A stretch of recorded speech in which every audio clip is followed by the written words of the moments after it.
After dealing with the formation plate, Xianxia picked up the jade bottle in front of him. What was contained in this jade bottle was none other than the life growth wine cream obtained inside the Emperor Garden.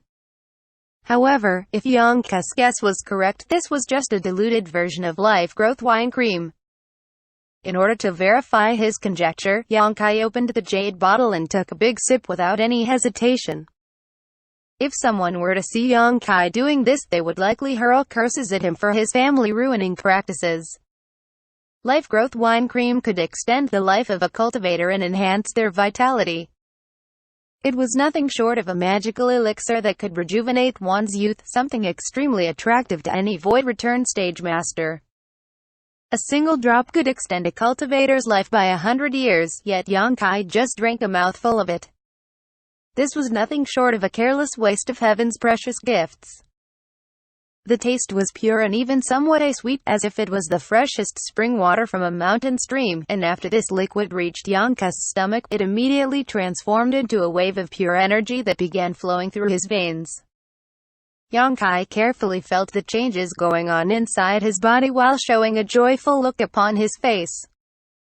He found that his own vitality and blood qi were rapidly being strengthened, with his blood showing faint signs of boiling over.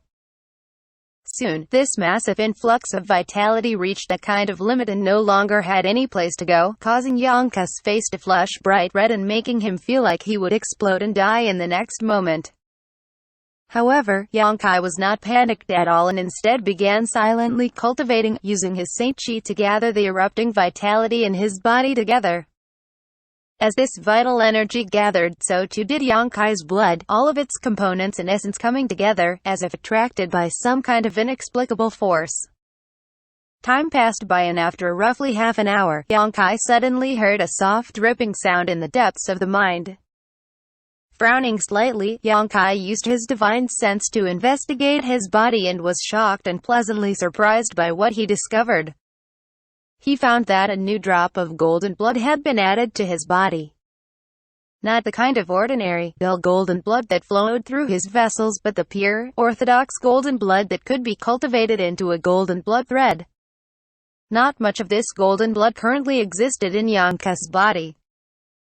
When he first came to Shadowed Star, he possessed more than 90 drops, but after all these years, using some of it in combat, feeding some of it to the divine tree, and using it for various other reasons, the number of drops of golden blood had decreased to about half that number. And since Xianxia knew that his golden blood was of great benefit to the divine tree, he had been giving it a drop every few months. This was quite an expensive price to pay, but the results were also quite astonishing.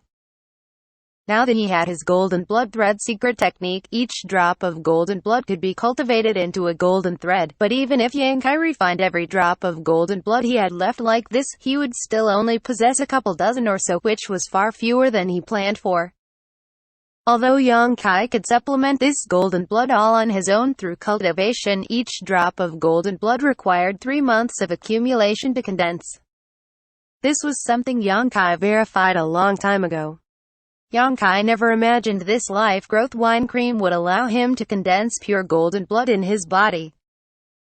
However, this was not difficult to understand. After all, life growth wine cream was one of the 3 great divine waters and was originally meant to enhance the vitality of a cultivator. Xianxia's golden blood was essentially an extremely condensed mass of vital energy. Composing himself, Xianxia continued circulating his secret art, refining the efficacy of this life growth wine cream. After another half an hour, a second drop of golden blood was formed. It was not until after the 3rd drop of golden blood took shape that the efficacy of the life growth wine cream disappeared completely. A small sip of life growth wine cream allowed him to condense 3 drops of golden blood, so with the amount he had left, Xianxia figured he could condense another 30 or so drops. This would almost completely make up for all these years of consumption. Xianxia was overjoyed and immediately began drinking the life growth wine cream bit by bit, continually refining it into golden blood. He did not feel it was wasteful in the slightest. Life growth wine cream may be a life-saving medicine for those masters who didn't have long left to live, but for him, creating more golden blood from it was the best use possible. After taking it like this though, Xianxia was even more certain that the life growth wine cream he obtained was just a diluted product. The real life growth wine cream must have more powerful effects than this and was surely hidden somewhere inside the Emperor Garden. Considering all this, Xianxia's blood began to boil. If he could really enter the Emperor Garden and obtain that pure life growth wine cream, he would never again have to worry about having enough golden blood. In fact, it probably would not be a dream to replace all of his blood with this kind of pure golden blood.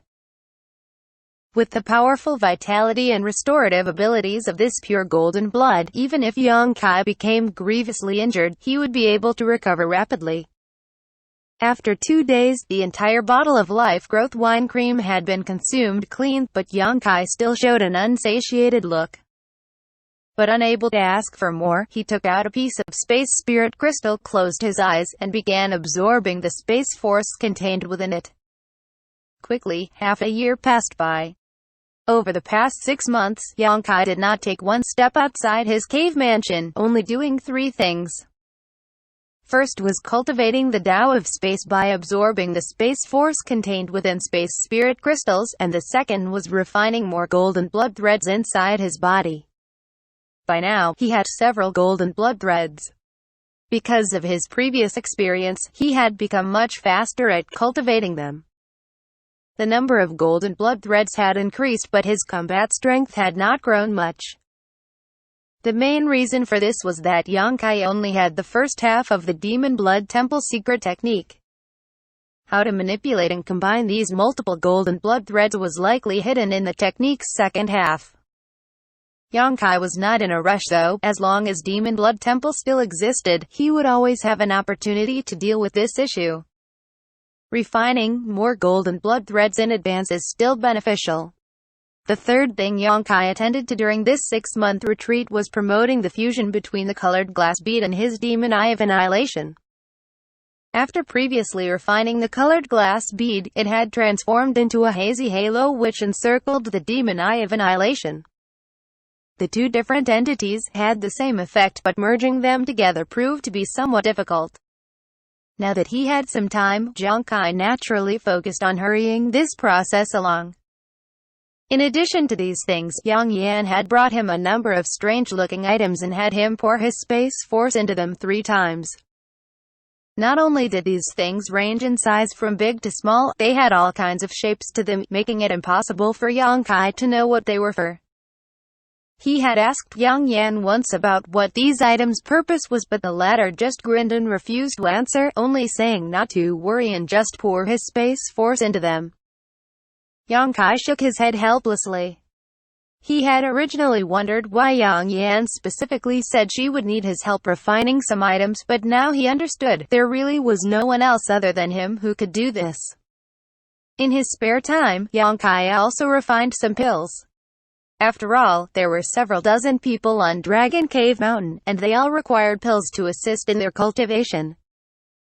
If they bought all their pills from the outside, the expense would be too great, so Xianxia just instructed Wu Yi to purchase the appropriate herbs, which he then refined himself, saving a large amount of saint crystals.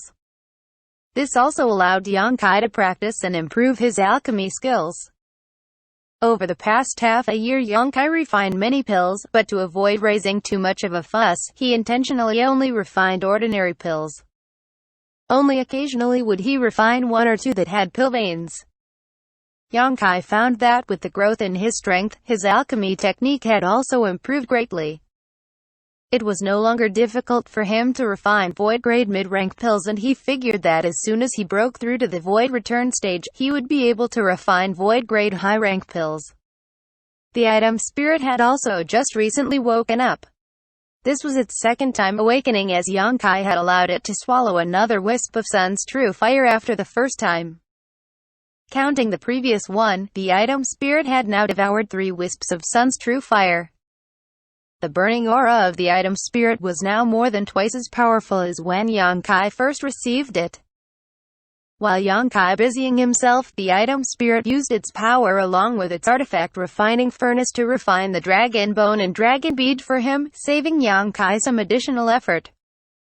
On this day, Yang Yan brought a bunch of miscellaneous items for Yang Kai to inject his space force into. Yang Kai had no complaints and did what she asked. As he was doing this, Yang Yan informed him about the developments in the situation outside. Because Qian Tong regularly sent people to deliver news, Dragon Cave Mountain was aware of the changes in the outside world. Shadow Moon Hall had issued an open invitation to all the masters of all the major forces on Shadowed Star to discuss the matter of the Emperor Garden. After some discussions, it was agreed that a group of 50 top-level third-order Void Return Stage Masters would attempt to approach the Emperor Garden in search of a way inside. 50 masters set out but only half returned. The other half had fallen. This happened almost 4 months ago. When Yang Kai heard about this, he nearly bit his tongue in surprise. After some inquiries, he learned that these 50 masters accidentally triggered some kind of profound spirit array and were immediately suppressed by a surge in Emperor pressure, rendering them defenseless as the flourishing Jade White Hand transformed from world energy crushed them to death one by one. The half who survived had only managed to escape using profound secret techniques or by causing their precious artifacts to self-destruct to free themselves, otherwise they would have all been wiped out. Learning from this costly lesson, no one dared to approach the Emperor Garden again. Even a powerful lineup of 50 Third-Order Void Return Stage Masters had no way to reach the Emperor Garden, let alone others.